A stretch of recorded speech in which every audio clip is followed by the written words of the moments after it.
Championship leader Joan, who so far has had a brilliant season, and that if they've wrecked season opener seems like a long time ago now in Jerez one, the aborted comeback in 21. Now, unfortunately, earlier on this week, of course, Aprilia's 2021 plans were thrown really into a disarray. Association. Bad news for Andrea and for Aprilia. Where does that leave them now in terms of their rider chase? The Aprilia Racing CEO, Massimo Rivola. Over to you guys.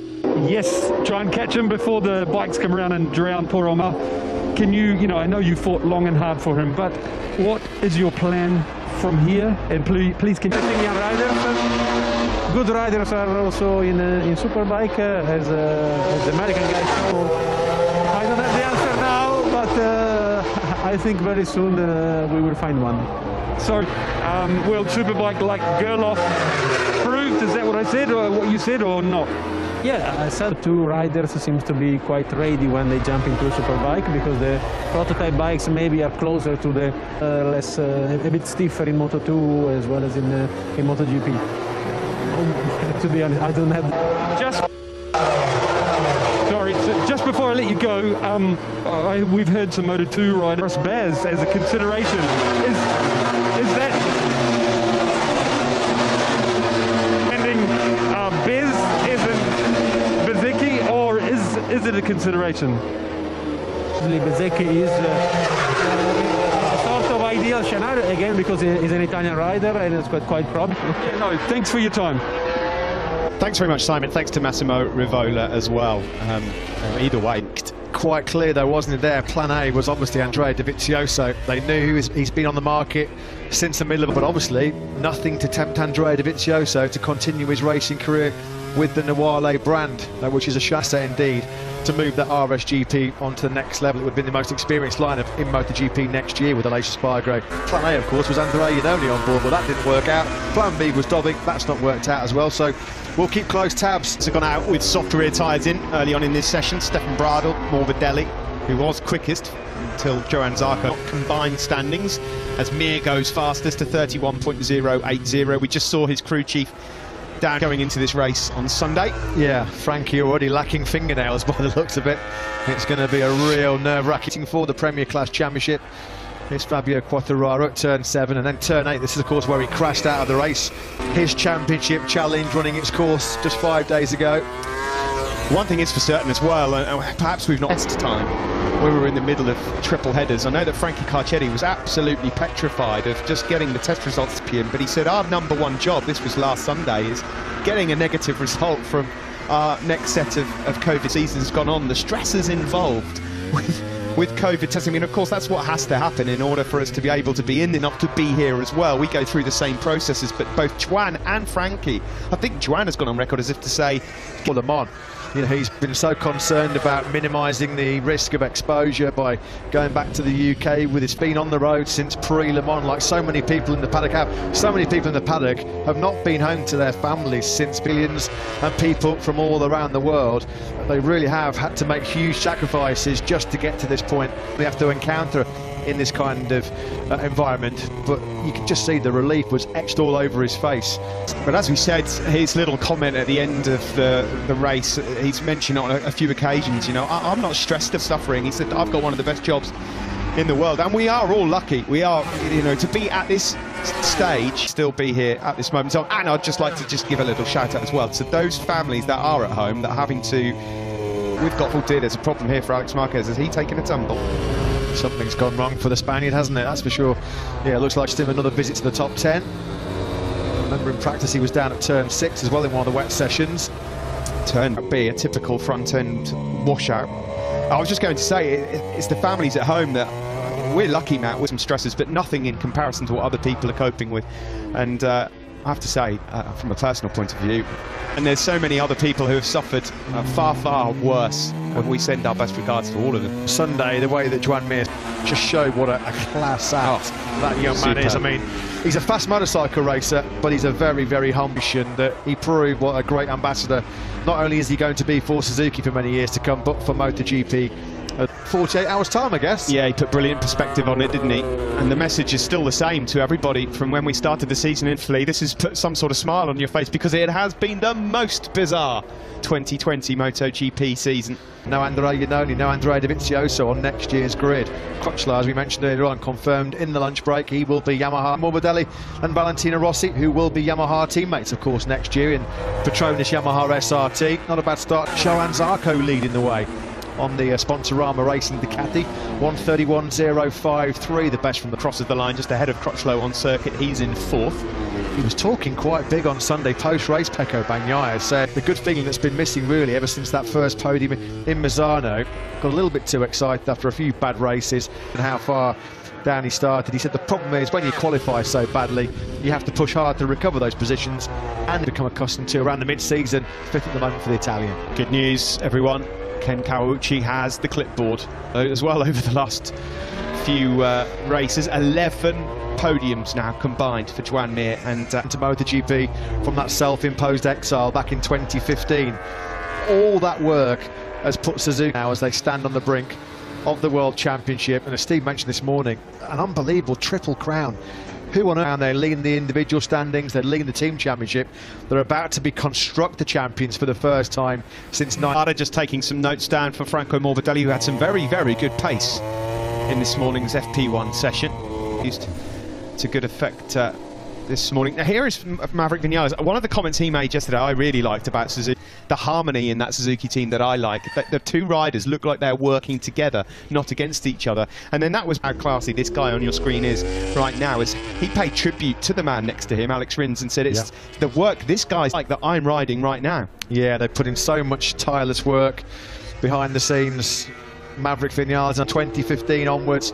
Alex Rins now in his fourth season in MotoGP, and of course you can't forget Suzuki back as a major superpower in the MotoGP World Championship. I'm delighted to say as well, on a weekend where Suzuki looked like that behind the scenes, Sylvain Guintoli is actually on site here working for French TV this weekend, so what a moment it would be for him as well. Sylvain will be here to see all the fruits of his labour have a positive conclusion, all being well.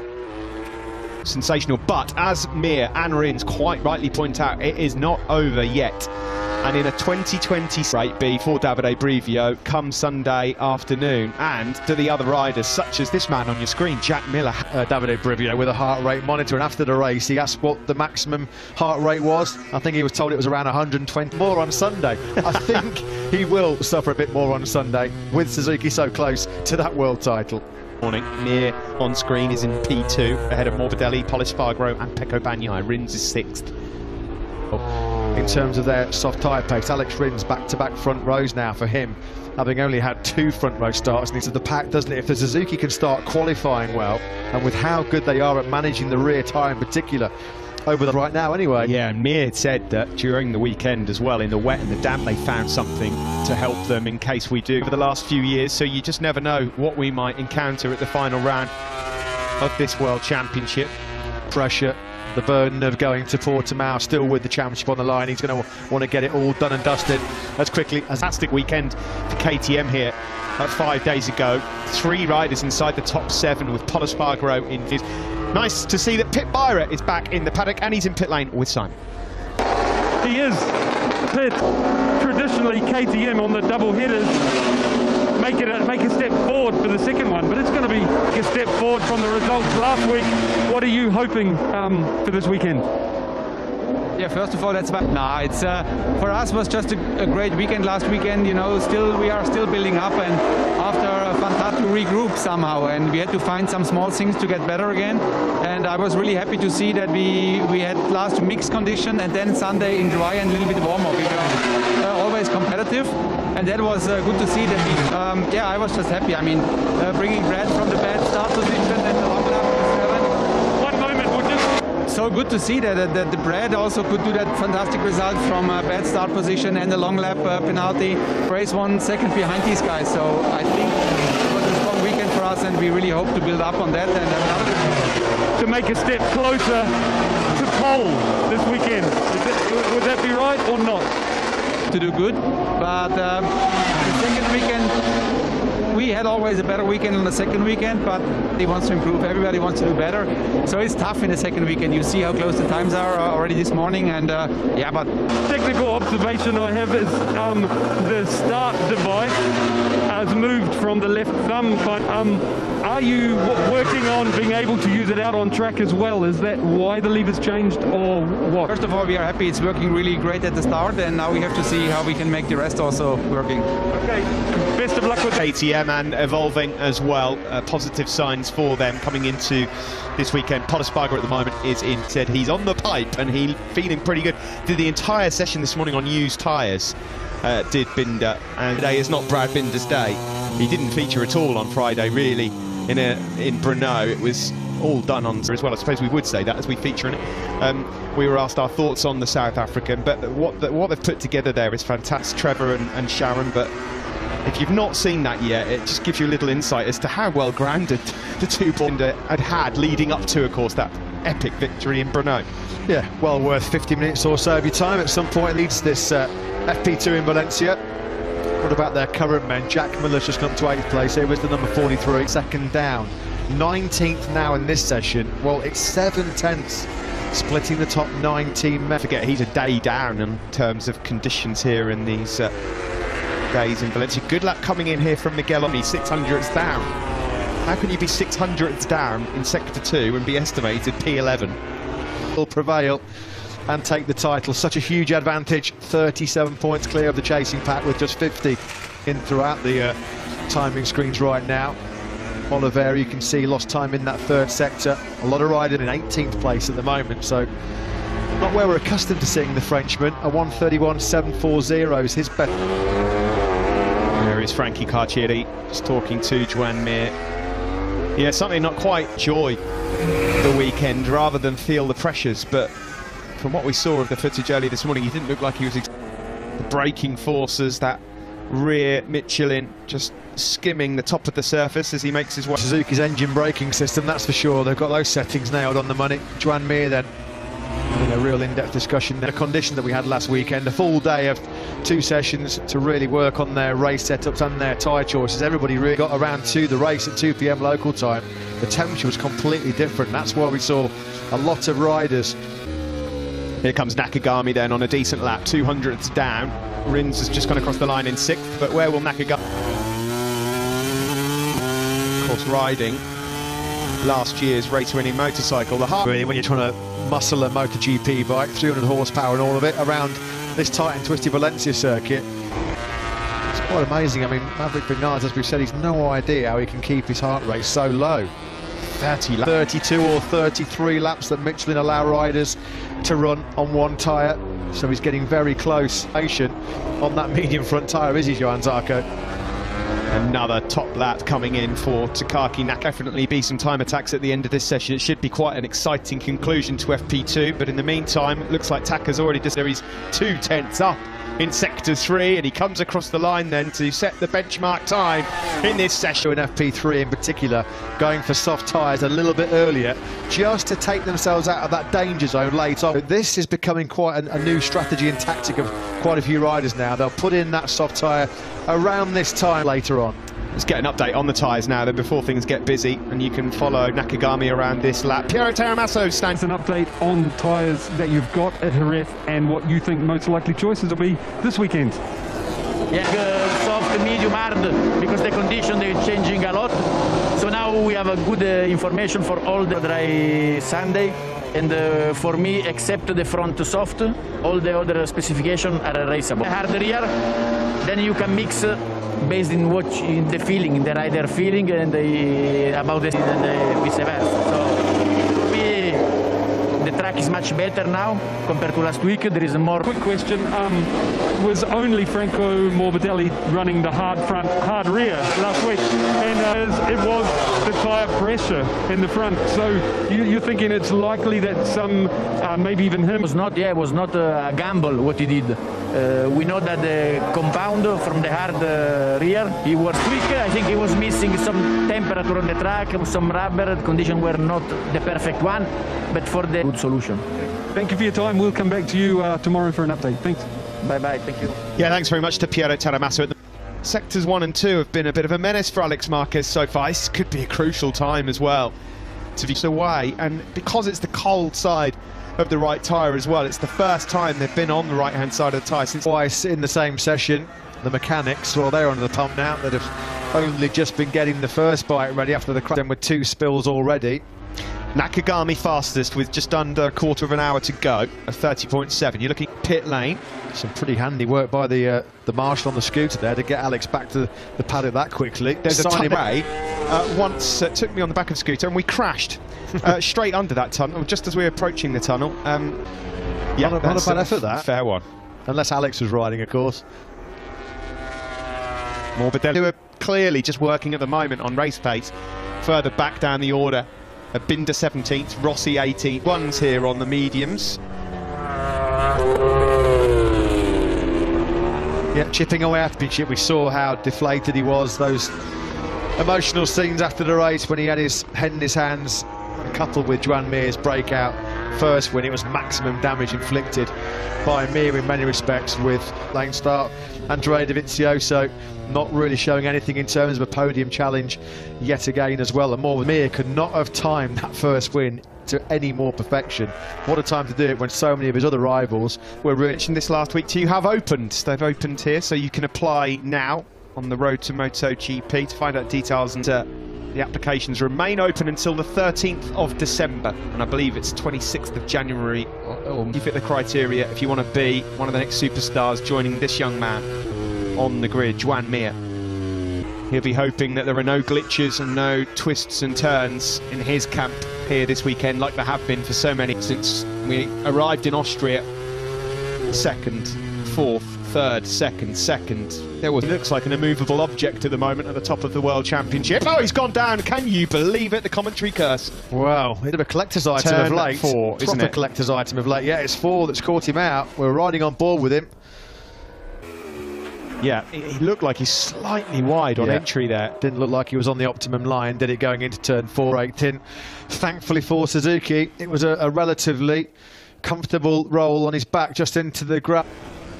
Third place at the moment in this session. There'll be relief all round. They're all looking up nervously at the screen just to make sure as well. That'll be a relatively quick repair job for the pros down at Suzuki. Alex getting the second bike ready now. How crucial could this be for Joan Mir in the remaining 10 minutes of this session? I can remember. Yeah, and that brilliant Le Mans crash where he went down at turn 3 and then just was on his feet in the same movement. That was unbelievable. And down in 19th place at the moment. Best work, a 1:31.740. Here is Mir, then back to the for Mir. He seems to be okay. No problems whatsoever. Just the routine tip off at turn 4 if there is a shake of the head. Is that the last time he's going to use that hard front tyre this weekend, maybe? Flicks it right, and gravity takes over, unfortunately. One quick roll in the gravel trap for his fat say, and that's exactly what he's doing. He's been back in that garage for, what, 30 seconds? And straight back out there on here. What are the thoughts of Fabio Quartararo as he readies himself for a time attack coming short at the moment? 8 minutes to go then. Time attack's coming. Yeah, best to get it out of the way on a Friday FP2 than do that on a Sunday when you've got... Discussing things before Mir comes back into the garage. According to our tyre graphics on our screens, it said down in the gravel at turn 4, that heart rate just skipped a little bit higher than Davide Brivio. Guys, I saw Mir leave. The tyre graphic on your screen is absolutely fine. The tyre graphic on our time screens are incorrect. Lap again, he's in 16th at the moment. Hasn't been too much to knock Mir out of his stride so far. That he's going to let that crash perturb him too much. Back out there, as we said, straight back on the horse. And can he improve on that? Times on your screen from the current session. Shortly we'll switch to combined, I'm sure, as the lap times start to come in. 2 tyres on the second of his Suzukis. Who's he got just ahead of him? I think it was the Pramac Ducati of Jack Miller, who's back to the scene of the crime there for Mir. He's rounded turn 4 okay this time. Still see a bit of debris in the gravel trap there. I think they were a little spilly out at turn 4 a few moments ago. Click through sector 3 and he's on the money. He's only 600ths down. A little bit paler this weekend, doesn't he, Davide Brivio? with so much at stake for Suzuki. A lot of people would have been putting too much money on that at the start of the season, but it's been such a dramatic season. You pull into pit lane. Alex Rins is fully engaged time attack mode. He just climbed up to 7th place thanks to a third in a row to keep his golden run going, and a podium which he hopes somehow will keep the champagne. Vinales and Aleix Espargaro, their times from this morning at present, have them in Q2 as it stands. So still Taka Nakagami then that leads the way. Him and Zarco, the only two men in this second session that have found anything unlikely to beat that, unless he's had the final sector of his career here in Valencia. Still picks up another position though, Rins, in terms of the top 10, because he's only about a tenth and a half clear of Cal Crutchlow in that 10th spot. Crutchlow himself, him in sector 3. Mir's, what, 2-3 tenths behind? Just behind Joan Mir is Valentino Rossi. Nice ref goes, oh, he stays in 12th. And who was behind Mir and Rossi was Aleix Espargaro on the factory Aprilia. And Aleix did. Here comes Pol ESPARGARO, 2 tenths down in sector 3. Where is he now going? Across the line with a 31.1. The exact same lap time set by Franco Morbidelli as well. Down to Maverick Vinales in 18th place. So as Steve mentioned, at the moment is still holding on to a place in Q2 on the combine. Then for Joan Mir, this could challenge Nakagami's time. Across the line we go, not far away. He lost 2 tenths in the last sector. 30 from Mir. Rins goes into Ken Kouachi's clipboard, and now Espargaro. He was behind Mir and Rossi on that last circuit to get himself up inside the top 10. We might have an Espargaro. He is, in fact, he's done that all on his own, Matt. Great job, that's a brilliant job by Aleix on the factory Aprilia. Dovi goes third. And Pol ESPARGARO was stringing together an excellent lap on the factory KTM. The pole man from last weekend, he's gone second to dip into those 130s. Stefan BRADL improves again, a 31.106. He's been wildcards restricted, well, no wildcards because of the paddock restrictions on team personnel. They were banned for 20. Here he is, the Pramac Ducati man, who's been in some rough form of late. He comes out of the last corner, he gets the power down on his 3-year-old former Moto2 champ, DNFs in the last 3 races for Pecco Bagnaia, so he's desperately trying to find. See sideways there from the World Championship leader, Joan Mir. Yeah, Maverick Vinales then, see 12th. Good lap this by Miller, excellent lap. Mir at the moment in 8th place. Fast. So best time we've seen so far across the 2 weekends in Valencia, at 30.622. And Bagnaia, it's all hotting up in the closing stages. Aleix Espargaro crosses the line. 8th is the best he can manage. Not done yet. Miguel Oliveira, Bagnaia, Nakagami and Maverick Vinales. Combined standings. Right now Mir not in the top 10 overall, so as it stands, not. Yeah, it looks that way, doesn't it? It looks that way, because Maverick Vinales and Morbidelli, he's looking to try and end this session fastest. He's just lost time there. Crutchlow also on an improving lap in 15th though. Tomorrow to get himself into that second qualifying session, although average qualifying sessions this season have not really hurt Suzuki this season. Cal Crutchlow goes up into 7th for 30.9 for the Brit. That's a good lap from Cal. That's just booked 9 men, 3 tenths. Crazy, crazy tight. So FP2 ends for Joan Mir, excellent front tyre, and he misses out on that top 10. Yes, a top 19 rider. Mir was definitely on the limit. A couple of times now, actually. We've seen that. Was that a puff? I really seriously hope that it's not a mechanical that decides a world championship, but stranger things have happened. Mechanically bulletproof so far this season. Keys, well, that's the haircut that Simon Craythar was talking about. He's a lean. But there's a good reason why we're plugging the TikTok app for cool and funny clips next to in FP2, just as he was this time last week in the damp conditions. I love those shots of him talking on the ground. Spotted that he was wearing his mask upside down, which is just so typically Jack. So about 130 kilometers an hour. So used to seeing, but we didn't see a lot of last weekend. So after not the perfect start to the Valencian Grand Prix, but there won't be panic stations. Adverse scenarios. Well, it's Joan Mir. He's been here before. Yes, it was in Moto3 in 2017, but he does know what it. Back to Yamaha for the first time since 2013 as their official factory test rider. Of course, Cal does have a long and pretty distance right now with the top two: BAGNAIA, Pol ESPARGARO, Zarco, DOVIZIOSO, CRUTCHLOW. MORBIDELLI a bit further down, just missing out was Aleix Espargaro. Joan Mir on the brink of the world title. Well, he was 12th on the combined standings and spent a lot of his time on track today focusing on race tyres, so don't be too concerned by the fact the French drama to come. But it is Thriller Miller on top here on Friday in Valencia, just as it was 1 week.